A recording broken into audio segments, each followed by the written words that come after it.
It is the 16th of May 2023. This is the Morning Drift. My name is Simba Kiage. I'm not alone. Keitany is back. How are you doing? Yes, I'm doing great, Simba. Yeah? It's been some time, away from the Morning Drift. Yeah. But I'm finally back. I don't want to say like last time I missed anybody before you slaughter me. Yeah, do not do that. That's, those things sometimes they are not politically correct. Yeah. It's good you're saying politically. Yeah, in an African setting. Yeah. For how long will you talk about in an African setting? All right. Kuna kitu inaitwa kwa wanaume halisi. Kuna maneno mengine huwezi rusha. So are you throwing me under the bus? No. Anyway. No. It is the way it is, isn't it? You're good. Anyway, yeah, it's been fantastic. I traveled home over the weekend. Yeah. To do some farming here and there. Exactly what I wanted to say. Yeah, to say hi to my mom as well. It was International Mother's Day. Mother's Day. Yes. What did you do for her? Keitany, I'm not putting on the spot. Just say what you did for her. If you did nothing, you did absolutely nothing. What do you mean I did? You are right here. What do you mean I did nothing? Okay, let's listen. Yes. Let's listen. I talked to her over the phone. Sent us. I mean, I was at work, Simba. What do you mean?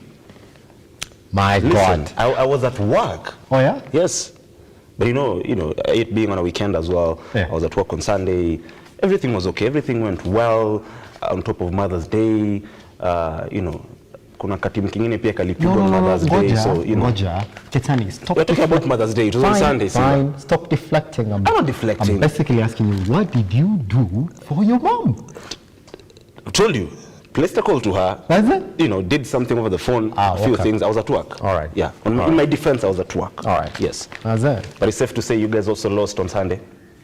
Just Simba thought just because I was not in yesterday, I'll forget that they were whooped 3-0 by Brighton and Albion. So that scoreline, that particular scoreline wrapped up Mother's Day perfectly. So maneno ya wazungu bwana, tuachie wazungu.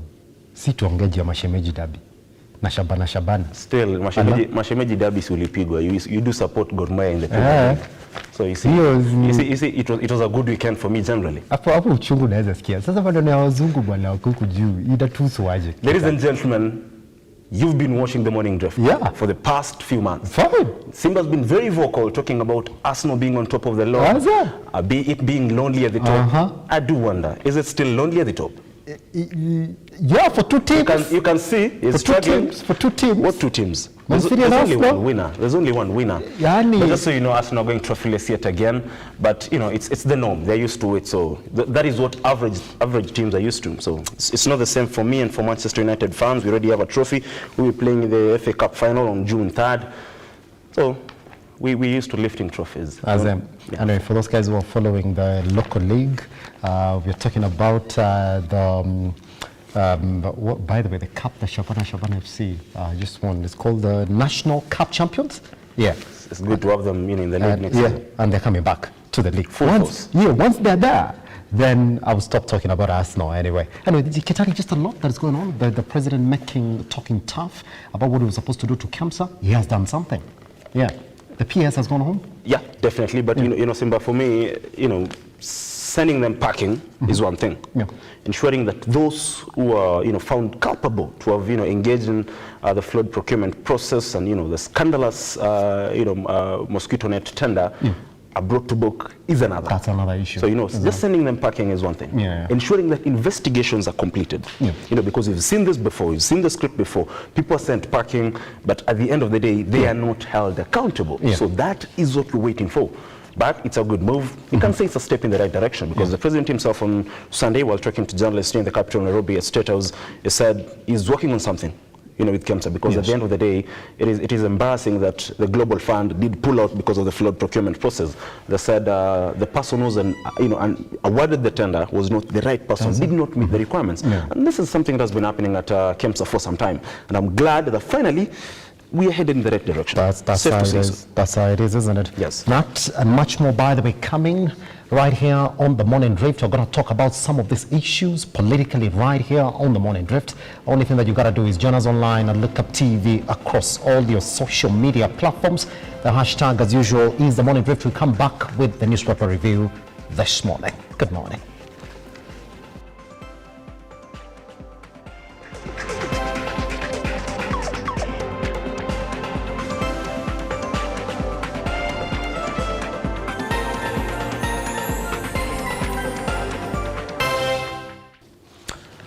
All right. Welcome back to the Morning Drift this morning. From whatever it is that you're watching us from, we do appreciate that you're part and parcel of our good morning today. My name is Simba Kiage. And I'm Keitany. Keitany, I do have the standard. Could we start with the Daily Nation and see exactly what is that? Oh, fair enough. We can start with the Daily Nation, and of course, just as we were talking before the break, we're having a conversation surrounding the KEMSA and the board being sent packing. There is a top story on the Daily Nation this morning, and they say mosquito nets, Dale bites principal secretary, KEMSA bosses. Now, just among the people who have been sent packing include the PS for Public Health and Professional Standards, that is Dr.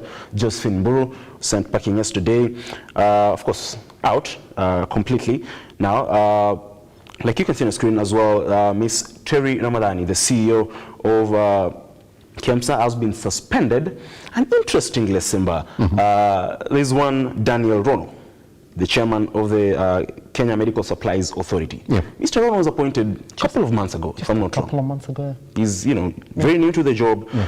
And I was doing a story on, KEMSA and the struggles that they're having financially as it stands, like a few weeks ago, like 3 weeks ago. And Mr. Rono was complaining about lack of funds to procure medicine. And he was seeking the help of, not only the government, but donors as well. So Mr. Rono has been dismissed. Remember, Mr. Rono is the former member of parliament for KO South in Elgeyo Marakwet County.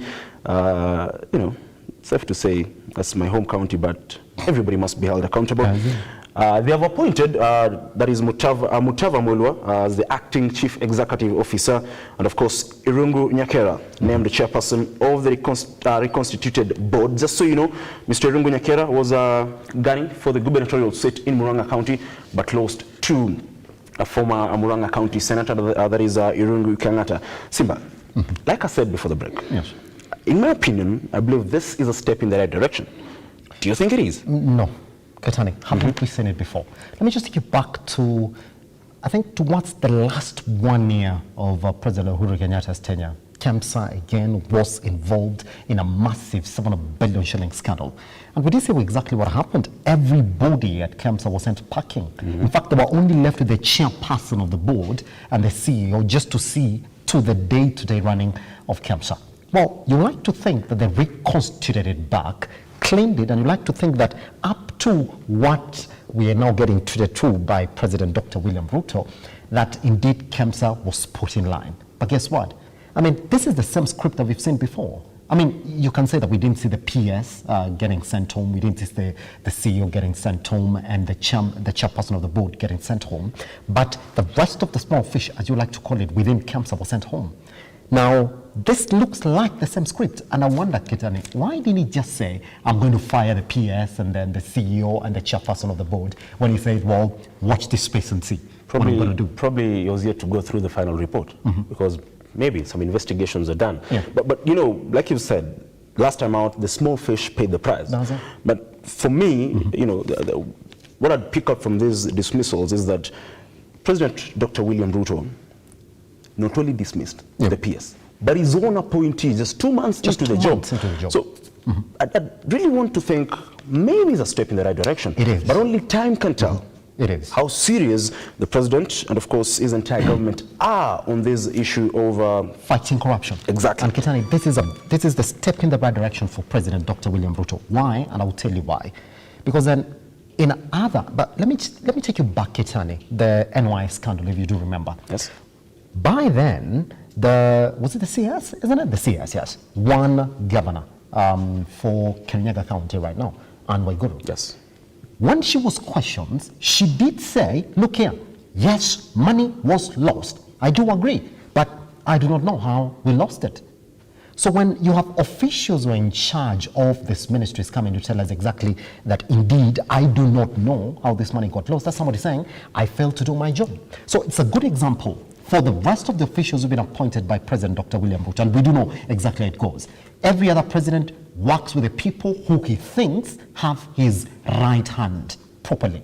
Now, when you fire a chairman of a board, a PS of a particular ministry, do you know what that says? That says, bwana, hata kama nyinyi marafiki yangu bwana, Kazi lazima itafanywa. Kama ni mambo ya corruption, now, Keitany, what we should then see is that these 3 that have been fired, they should face a court of law.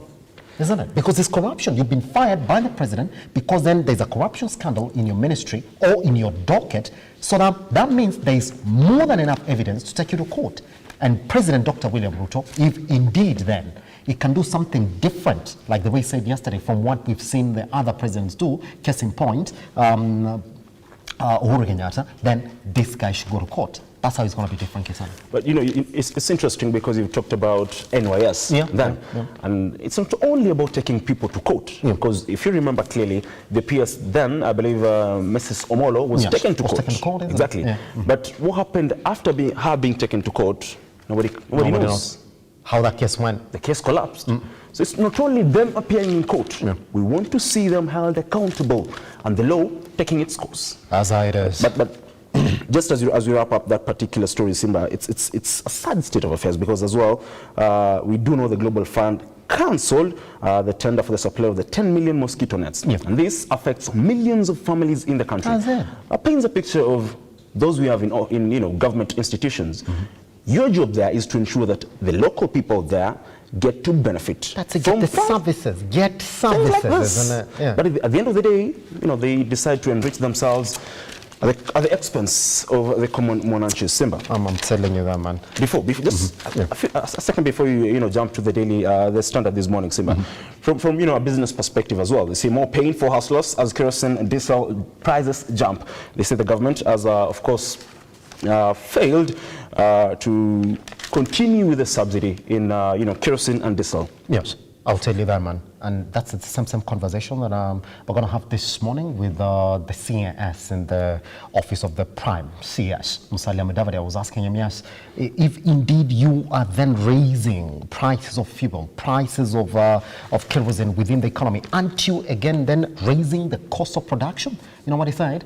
Yes, we are cognizant of that fact, but we are there. That conversation coming up shortly right here on the Morning Drift. Let me jump onto the Standard, and it's the same story that is right here, only but one is different on tax. Ruto is between a rock and a hard place. That's exactly where we are. The president was hard pressed to explain the new levies he wants to introduce, but the cost of living is at an all-time high, with the experts wondering about the economic rationale of the proposed taxation measures. By the way, here's what it is: 35% for anybody payee, that is, for anybody earning above 500,000 shillings, 16% proposed VAT on a fuel that will push the prices of petrol up by 15 shillings, and a 3% the amount to be deducted from salaries to go towards the housing fund.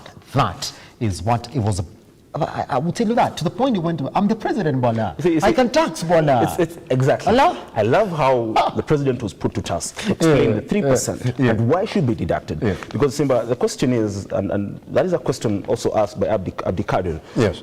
How do you expect someone who's employed to, be deducted 3% from his salary to cater for someone who's not been employed? I'll tell you that. It is the business of the government to ensure that the living standards of each and every Kenyan, is at least, I'd say, all right, but the president said it is the responsibility of the government. And they say the government is him and us. Yes. Begs the question, who has the funds?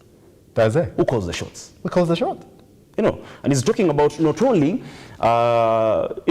constructing houses. He's talking about creating employment for the youth. So there are a lot of, misses here and there. The president says this is not tax.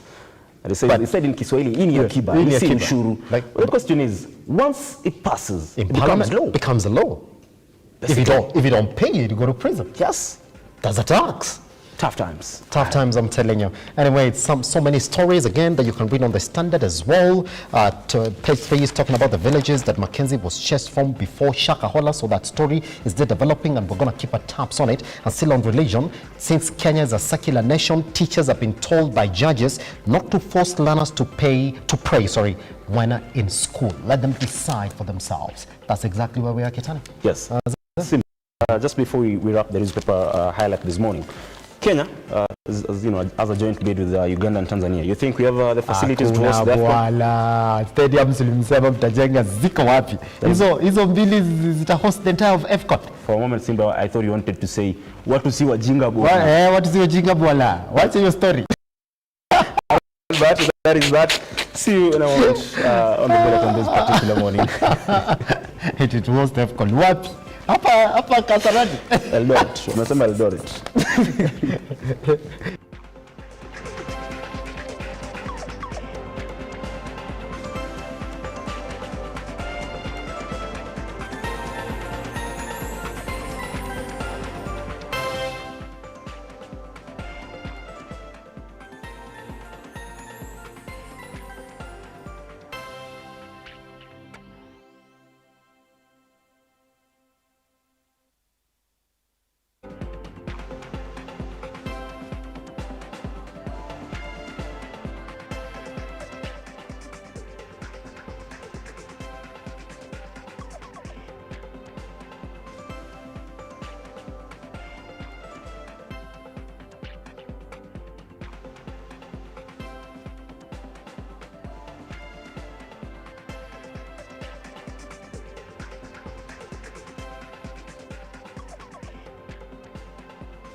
All right. Welcome back.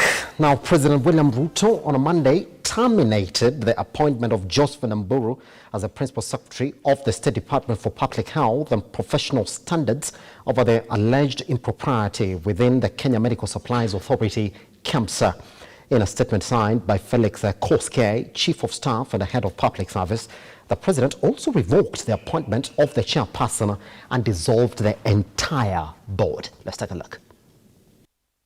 A day after President William Ruto pledged to take bold action following allegations of an alleged scandal regarding the supply of mosquito nets, the axe has finally fallen on KEMSA, with the President firing Health PS Josephine Mburu and the whole of the Kenya Medical Supplies Agency Board, including its chair, Daniel Orono.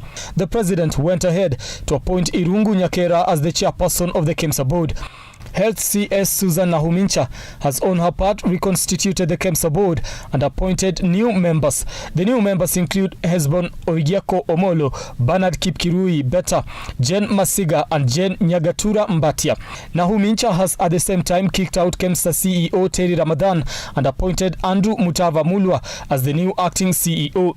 KEMSA has continued to make headlines over corruption and mismanagement. The first saga was about 7 billion intended to buy personal protective equipment and other essential health facilities at the peak of the COVID-19 pandemic. At the moment, KEMSA is in the spotlight over the 3.7 billion mosquito net deal. The country risks losing 3.7 billion after bungled tender for the supply of treated mosquito nets. The development could leave millions of low-income households at risk of contracting malaria, a deadly disease that kills an estimated 12,000 people yearly in Kenya. The Global Fund has now cancelled the tender over irregularities in the procurement process that the agency argues was skewed in favor of one of the bidders. The President directed the new management to assure the propriety of procurement processes within the authority. In the statement, Ruto assured Kenyans that his government was committed to rebuilding the KEMSA supply chain management system to ensure effectiveness and accountability. Brian Amoai, Lookuptv, Nairobi. All right, now the Kenya-Somalia border has been closed for over a decade due to the terrorism threats and will be reopened in the next 90 days from today. While addressing the media in Nairobi after a meeting, Somalia Interior Minister, the Interior Cabinet Secretary Keitany Kindiki stated that the move will strengthen the trade relations between Kenya and Somalia. Shara Kareria with that story.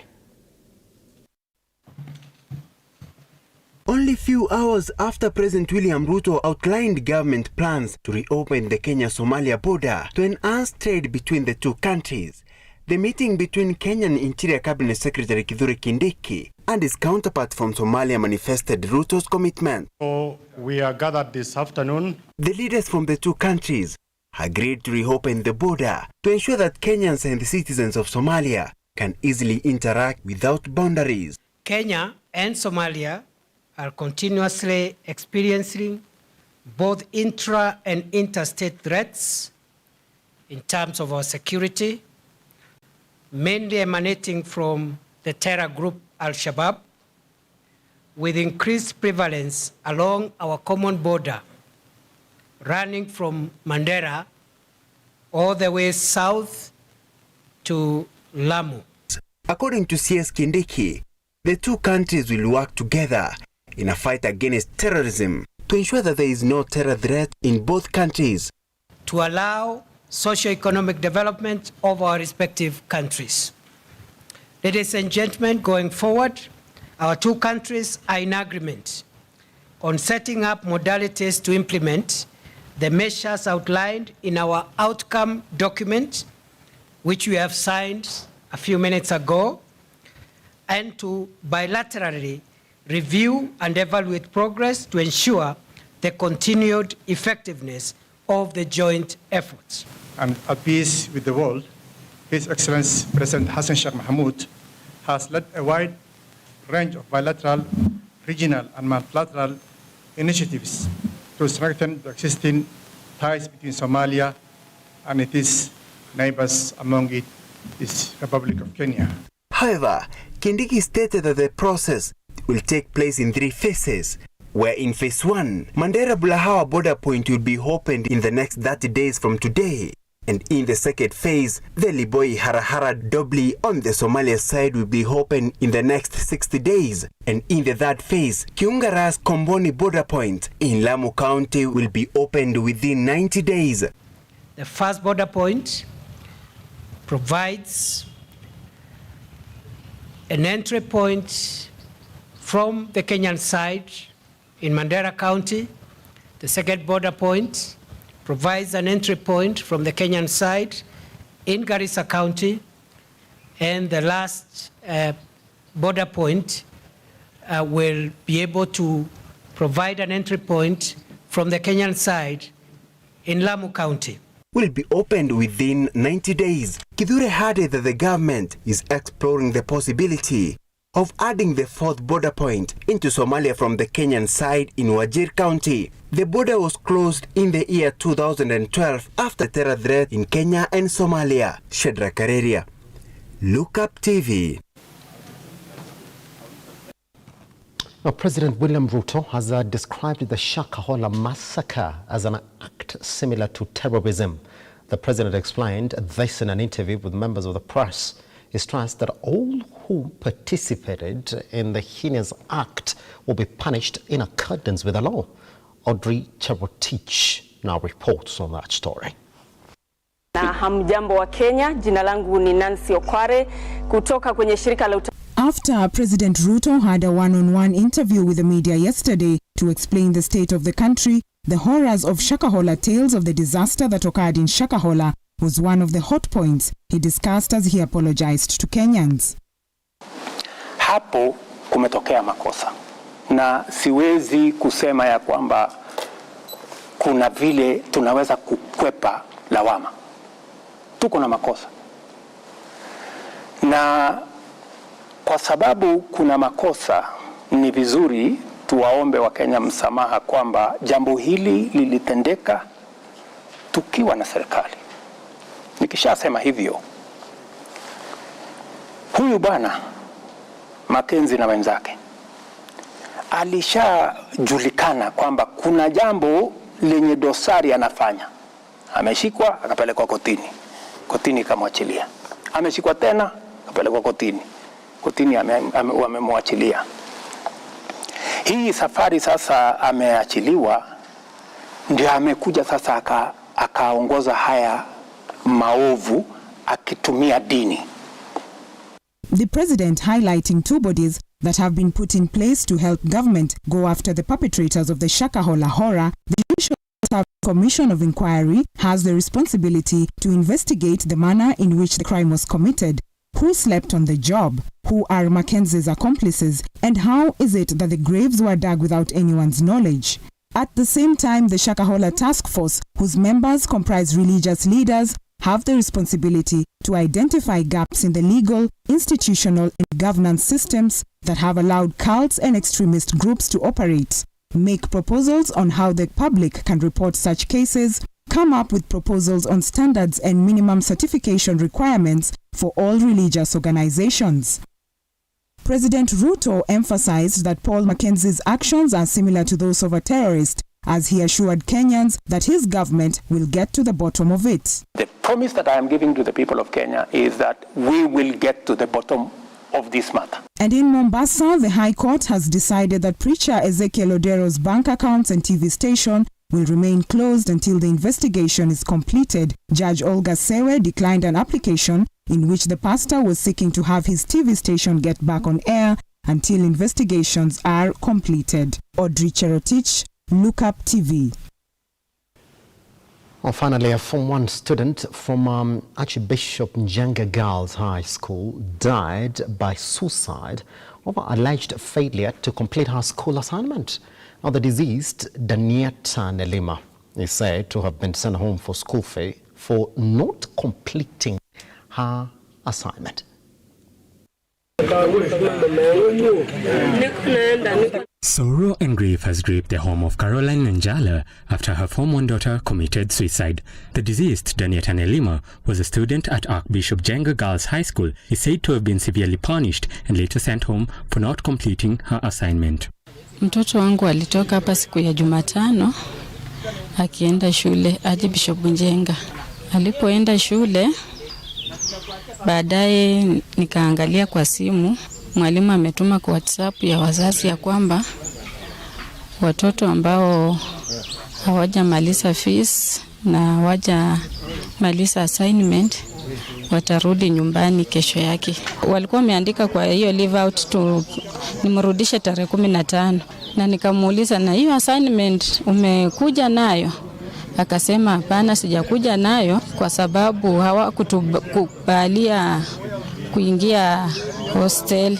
According to Caroline Njala, her daughter explained that she had been sent home for academic indiscipline shortly before she tragically took her own life. Na huyu mtoto tumekaa anahuzunika, amenyamaza. Tukaanza kuulizana, Tani, leo ni nini mbaya? Sikumaliza assignment. Na mimi roho yangu kama msiere nikasenze hapana, huyu mtoto hayuko vizuri. Sasa aliambia mwenzake ati shuleni vile tulifika jana walituchapa vipoko hata kukaa chini nimeshindwa. Ndio babaka akaamuka akienda kubadilisha station ya radio kuweka West FM. Sasa yeye kuingia kwa rumu hivi akaona mtoto amehang. Ndio akaanza kuniita, Caroline, Caro, kuja haraka. Nikakimbia mbio nikaingia kwa nyumba na akaniambia, hebu angalia huko kwa rumu ya watoto. Mtoto ni kama amejinyonga. Kwa kweli nilifungua curtain hivi kuangalia, nikaona mtoto anahanga tu miguu hivi. Nikamshikashika, nikamuita, alikuwa ashaenda. Her grandmother, Dorcas Kea, said that the student appeared to have been stressed and claimed that she was severely beaten by teachers before being sent home. David Alex, Lookuptv. What's your view on taking so much assignment when students are supposed to be on break? It's a 2-week break if you go by our calendar, max 3 weeks. Is it okay that the break is also riddled with a lot of assignment that if you can't clear, then you're not supposed to access school? Yeah? Talk to us at Lookuptv across all your social media platforms. We take a tight break right here on the Morning Drift. Once we come back, there's a conversation on the state of the nation with the CS in the office of the Prime CS, that is Honorable Isaac Mwaura, talking about other things including tax and the tax proposals in the Finance Bill 2023 that are supposed to guide Budget 2023-2024 and other issues on the bipartisan negotiations that are on a countdown. Once we come back right here on the Morning Drift, my name is Simba Kiage.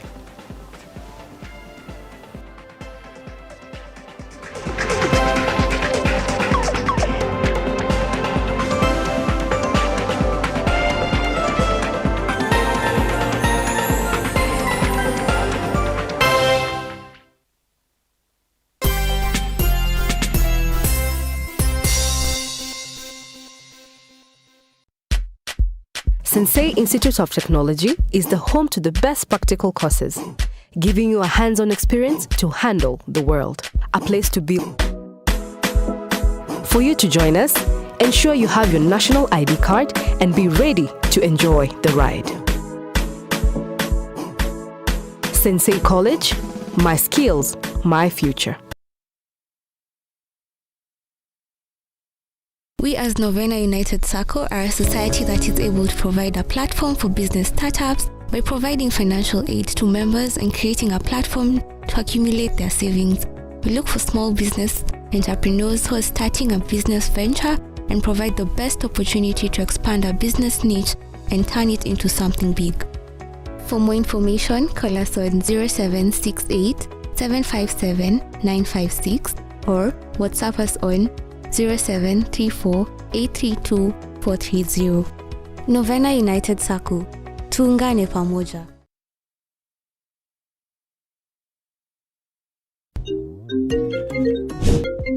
Hey darling, are we still on for a coffee date? I'm waiting for you to come and pick me up. I should be able to pick you in a few.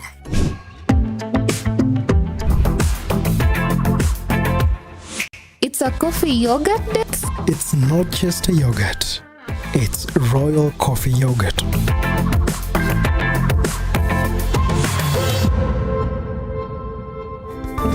Flow with the sweet taste of thick and smooth Royal Fresh coffee yogurt. Royal Fresh, the royal taste of freshness.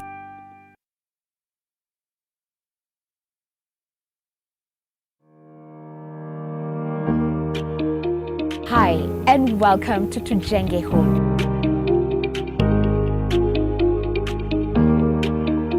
Your number one show when it comes to all things architecture, real estate, property development, interior design.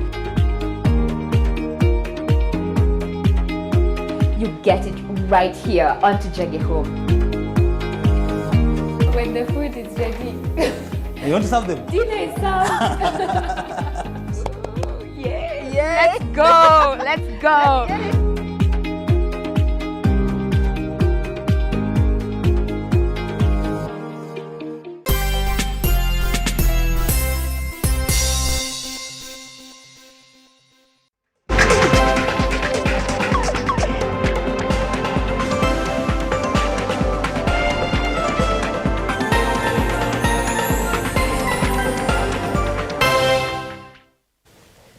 A lot of conversations have already started online since the Finance Bill 2023 was proposed or tabled for public participation. Hopefully, indeed, you've weighed in on it. But some key issues are standing out. And that's exactly what I want to put forward to Mheshimiwa to weigh in on.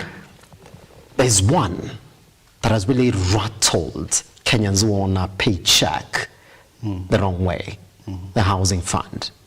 It goes all the way back to the Jubilee government that already proposed affordable housing. And in some way, President William Ruto decided to carry it over to his government. Let's be clear, and that's what majority of Kenyans are asking, is the 3% a tax?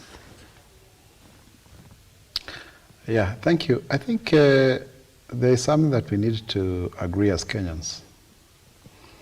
That there is a very clear about 5 pillars of the plan, which is very well conceptualized. I have been participating in the making of manifestos, and the plan is the best that I've ever come across so far.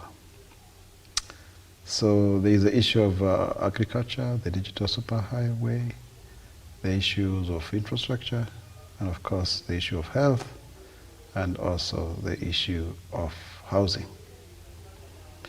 You can classify housing under infrastructure in a way, but not quite.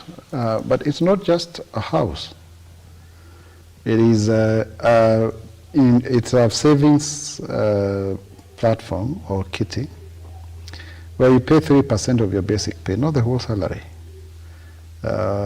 basic pay, and then you use that money to either own affordable housing, to bequeath it to your child, to reinvest the money into a retirement scheme, and also to, you can get your money after 7 years. Why so? Because that is how other countries have also developed. Yes. Simba, what you realize is that there has been a lot of disinformation about this issue. And I want to clarify to Kenyans, this is a job creation strategy. For every house you construct, you employ between 5 to 8 youth. There are 5 million young people who have no jobs. So it is a way of redistribution where you are investing into a kitty that is going to create jobs for Kenyans. In other jurisdictions, for example, they have a rule that for every 2 to 3 years, you have to repaint your house and repair it.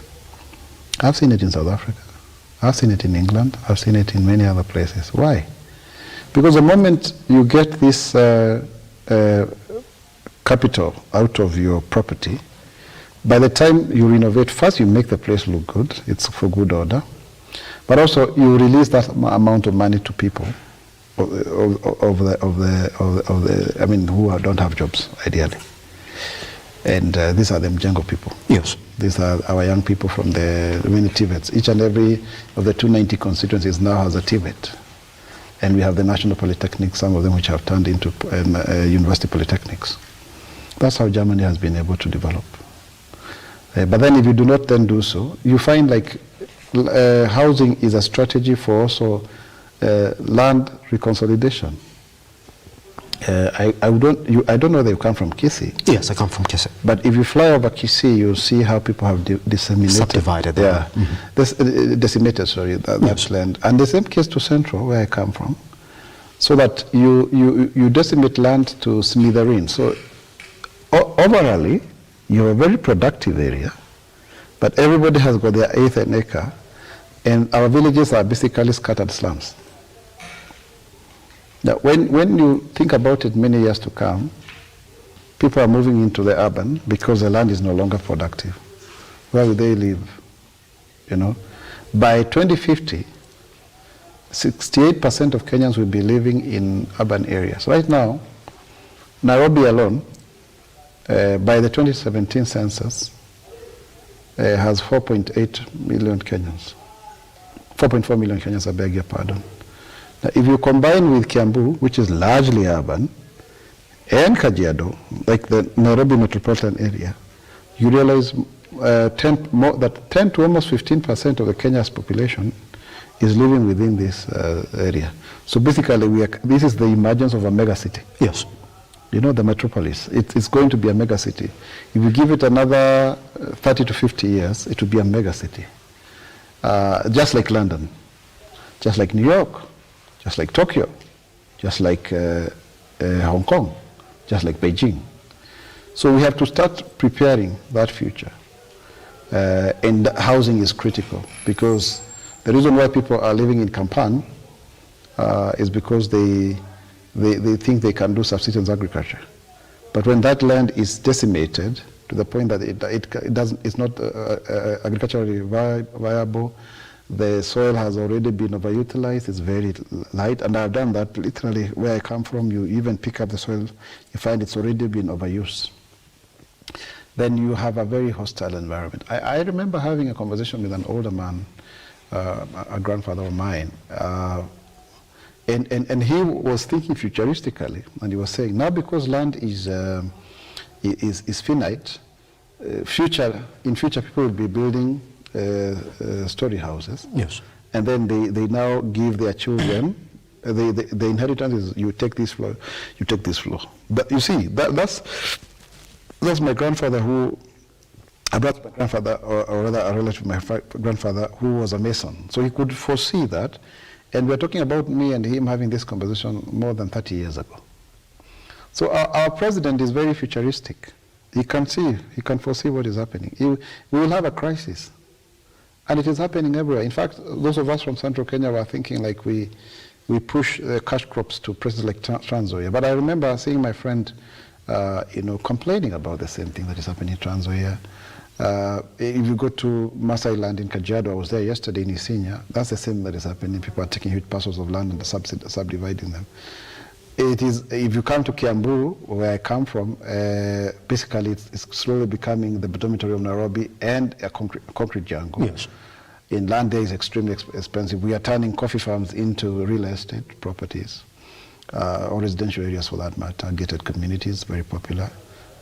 So you have, it is a way to go, so that you are able to reconsolidate land. In England, you cannot own land, agricultural land less than 12 acres. That is your law.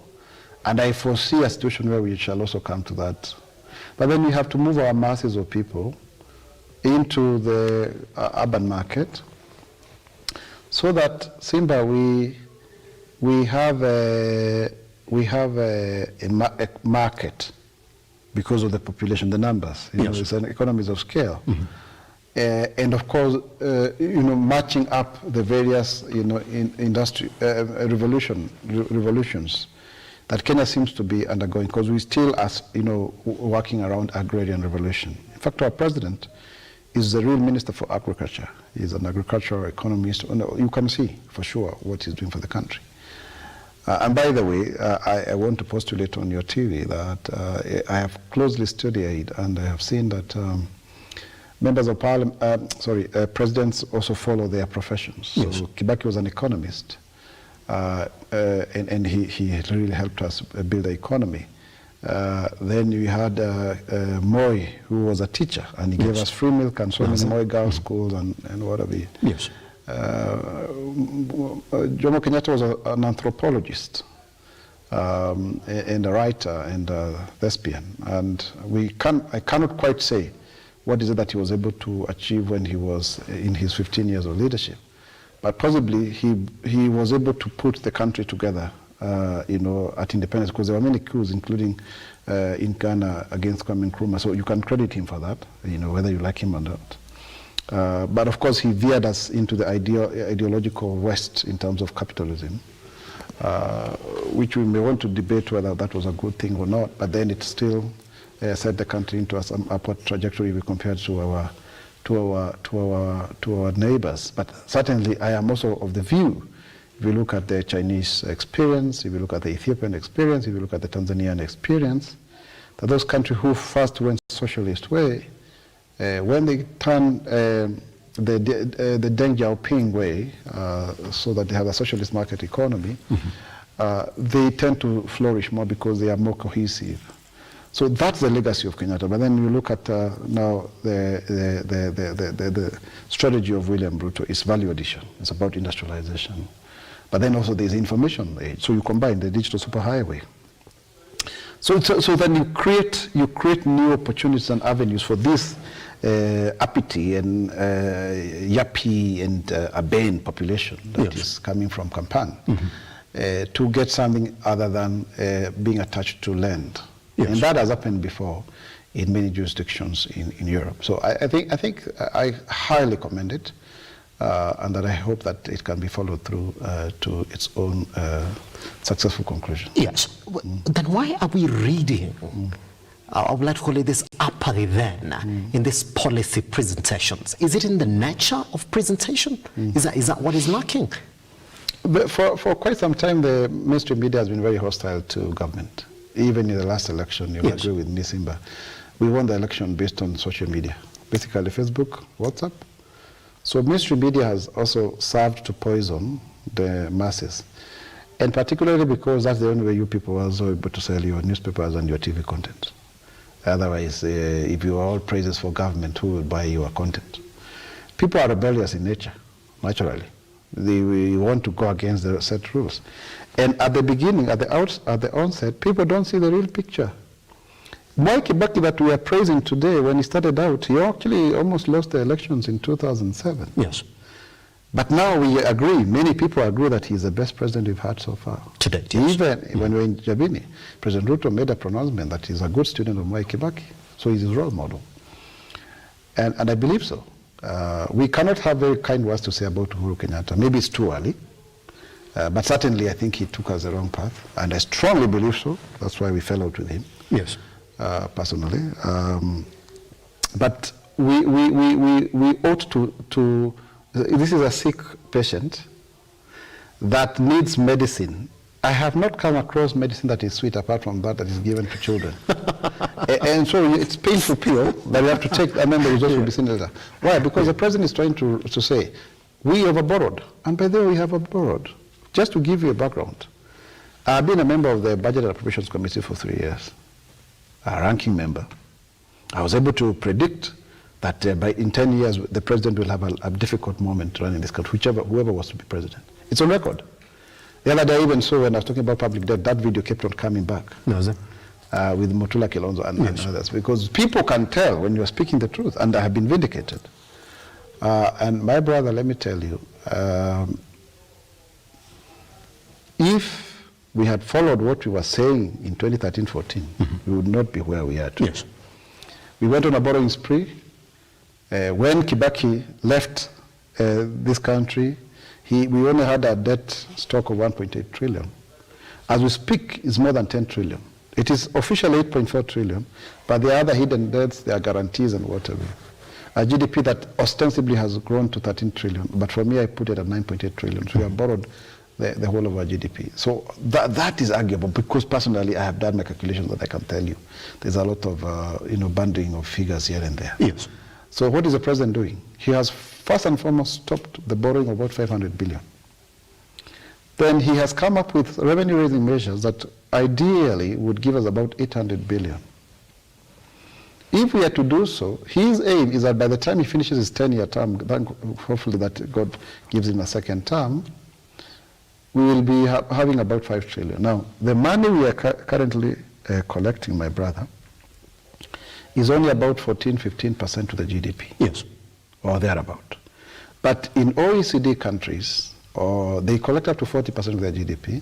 But for low and middle income economies, countries that are almost at par with where we are ourselves, they collect at least 25%. So if we can increase it to another 10% of what we are collecting, we will be home and dry. It's said that following the Kibaki model, where we were able to finance 93% of the budget based on our own source revenue, it will be desirable, so that we do not become enslaved to other countries like China, which gave us huge commercial loans with very high interest at a very short repayment plan. Yes. Or even going back to the Bretton Woods institutions, who will give you 50 or 100 billion, but dictate far-reaching reforms that can only be beneficial to their controlling strategy. So you've got to balance that, and we cannot box ourselves into a corner by continuously borrowing. And of course, that also makes our budgeting process not to be fictitious, where you just put up numbers and you have no financing mechanism. Then you have to have so many supplementary budgets, and then by the end of the day, many of those disbursements are never made because there's no money in the treasury. Mm-hmm. So yes, we have a very strong economic team led by Dr. David Day. We also have Professor Jogona Andomo, who is a former governor of Central Bank, who is a cabinet secretary for National Treasury. Mm-hmm. And there's all those of us, although we have a court case. Just gone on for the CAS positions, isn't it? For the CAS, but I am placed in the office of the Prime Cabinet Secretary, which is the third office in command within the presidency. Yes. And we are very clear on what we would want to do if the courts allow us to continue working. But yes. We have a very clear man, and that is why, for example, the president found it fit to appoint me to that position. Yes. Because he knows about our capacity. And we are willing and ready to work for Kenyans. But in short, yes, it's a painful process, my brother. I mean, if the patient is sick and you start singing lullabies to them, they may actually die like those ones who are starving to go and see Jesus in Shakahola. Which is the same example that majority of Kenyans are giving. That we're not saying, we're not cognizant of the fact that indeed this economy needs money to thrive. We do understand you need money to thrive. Is this the best time to get that money? Yes, it is. Because which other time? If you allow me, if you look at what the president is saying right now, you're taking out the subsidies on diesel, you're taking out the subsidies on kerosene, there's another 16% VAT that's going to hit this particular product. The cost of power has gone up by upwards of 63%. Aren't you then hitting yourself in the back again when you say we're going to lower the cost of production, when the means of production that are essentially more than 90% of this cost of production have already gone up? I think it's a global phenomenon, and we're not trying to blame external factors. Yes. But for sure, there is a global phenomenon, because like you can see, the dollar has lost its value considerably. It has. I think by the same time last year, yes, dollar could have been costing about 109, 8, 7 there. As we speak, it had gone up to the 135. Yeah. I think that is even where it is right now. So you can see that's almost 30% loss of value. Yeah. And so, my brother, there is definitely a need to ensure that we be realistic. So the greenback has lost its purchasing power. Our debt is dollar denominated. We need more debt to sustain ourselves. We have a very we have the first charge also being county governments, which are gobbling up more than 400 billion of the 2 trillion or so that we collect. And then you have maturing debt that is coming up to 1.3 trillion. Mm-hmm. So if you are to do those sums, you find you have 1.7 trillion gone. Then you have about 700 billion to pay about all of their workers. That's about 2.4. You are left with nothing. Yes. For development, our development budget has been about 300 billion, about 50 billion for roads alone. We have infrastructure, outlay of about 900 billion that has been stayed, so that then you are able to, spread over. So the country is bankrupted, to be honest. So if we do not do this, I happily submit that we are also dealing with a post-COVID regime, where things can never be cheap again post-COVID, because of the carryover effect, the delayed returns, yes, then coupled with the electioneering period, coupled with the international market and financial crisis, if we can call it that way, although not as exacerbated as it may sound. This is the budget review outlook paper for our first budget, and we have to space it the way it is. And you can clearly see, even the president put it very clearly, even after doing the first supplementary, they still need to do another second supplementary. So things are not easy. What I'm trying to say in short, so that I do not confuse viewers. Yes. Things are not easy. So this is only the right time. It's like saying, your wound is very big and you need some GV and some cleaning and some antibiotics and some painkillers. But because you are hungry, let's not give you that medicine. You might as well die for hunger, due to hunger. But if we are to treat the wound, your chances of survival are higher. If that makes some kind of sense. Yes. So you have to choose between two evils, by the way. It could never be better. And let's do it now, so that we are able to recover in the next 18 to 36 months, mm-hmm. So that by the time we go to the next election, the economy shall have already picked up. It is projected to grow at 6.1%. And certainly I agree with you. There's a way in which some of those measures will increase the cost of production. But in the longer term of things, it's because we are also living in a bubble. We were living a lie. Yes. Looking at the subsidies. And why not those subsidies? Let me explain again that, because this seems to be your germane question. If you are subsidizing at 16 billion per month, for unga, which you may not have gotten the 100 shilling unga, which I never got, yes, and fuel, so you do, by the time Kenya Kwanza took over, we had already gobbled up about 300 billion. That is actually the whole amount of money to build roads, to build hospitals and whatever. Is it really sustainable? Let us bite the bullet. Let's face the reality. It may be painful. And by the way, when you say that, it's not like we are living in mass. And this should not be confused for arrogance, because we have also to be very diplomatic in the manner in which we talk to our Kenyans. Because even me, I'm paying that same tax. It's not that in fact, those people who are over 500,000, their tax has been raised to 35%. That's 5%. Yes. They're less than 5%, but they should pay more. Yes. They should contribute more because they have more privilege. So it's not just thinking about taxing the poor. We have to, and there are so many businesses, about 16 million of them, that never pay into this welfare kitty that we call Kenya. This government kitty that is called Kenya. 16 million, whose annual turnover is between 500,000 to about 15 million. They don't pay nothing. And yet they make money. They are the ones who are building all these apartment blocks, so you see everywhere. I saw somebody saying that unalipisha kope na nywele kwa sababu sijui nini. But the truth is that those salons don't pay. They don't pay.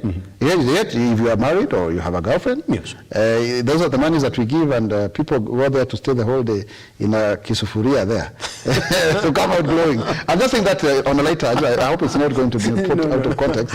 But basically, let us all contribute to this kit. Of course, what is expected of government is proper and prudent management of these resources, is to ensure that there is no corruption, and that the intended purpose is attained. That now is a serious indictment on the part of those who are in the executive, and I hope that we can be given the opportunity to go and do our job, because the President said he needs more hands and minds yesterday, which I agree with him. There are 51 state departments, each one with a principal secretary, with a CAS, and one minister in 22 ministers. That is a lean government in my humble submission. Moi had 75 assistant ministers. CAS are basically assistant ministers, deputy ministers. Moi had 75%. Uhuru Kenyatta had 41. This idea of saying they had 23, no, that was a request of the president initially. He thought he needed 23, but he realized he couldn't. So Uhuru had 41. So let us not try to demonize. Uhuru had 44 PSs. William Ruto has 51. So 41 to 50, I don't think it is asking for too much. So my brother, we need more hands to revive the economy. It's like a car that is stuck in the mud or in a ditch, you need to push. But at the same time, those that are given the responsibility to superintend over the granary that is our taxes must also be very prudent, not just to take the whole granary to their kitchen. Pretty much. I'm going to give you 15 seconds because we are essentially out of time for this conversation. Mheshimiwa Kamsa, you mentioned corruption there. What do you, he didn't answer that question. He said, watch this space, I'm going to solve it. What do you think President William Ruto has to do to solve the issues at Kamsa? In 15 seconds, everybody. I think, Simba, you're being unfair to me.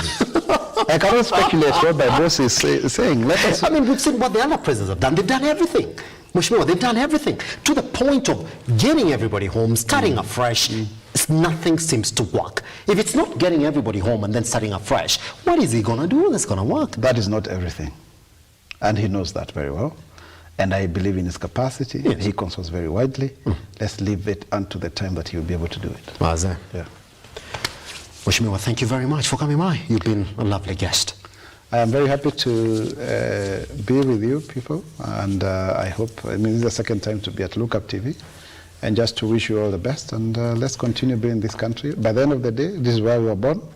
We will live here, we may have differences, but we shall always rise up to the occasion to make Kenya a better place and to bequeath it to the next generation. We owe it unto ourselves and to those that are coming behind us. Pretty much. I mean, who better to talk to about exactly what both sides are thinking about more than a man who's been in both sides. Not at once, more than twice, and right now is in the side that is making decisions that are going to move the economy forward. According to him, he's saying, well, relax. Things have to be done. It's not what you think is going on. We have to wait and see exactly what comes out of those negotiations. It is 60 days and counting, as we do not of it. Could be 54 right now. It's just for us to wait and see. Take him back to the time that he joined us right here at Lookuptv online, at Lookuptv across all your social media platforms. The hashtag is at Lookuptv. The conversation goes online. I'll meet you tomorrow for another good morning.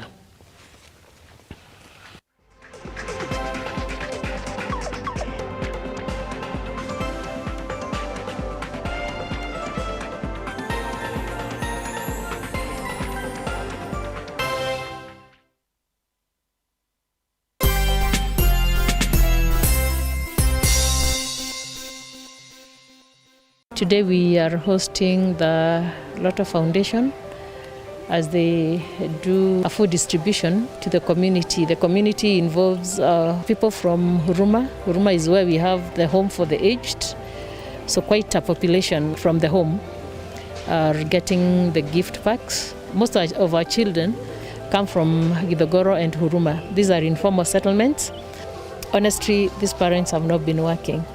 The number of children that will come to me, even the ones who are not in school, and tell me, Mwalimu, we have not fed for 3-4 days, is quite huge. So this will go a long way. A family that has not fed for 3 days, they will at least get a meal. We also thank Lotto. This is the second time that you're coming, and it always makes a difference. It always makes a difference. Thank you for your help. Together, we are changing lives.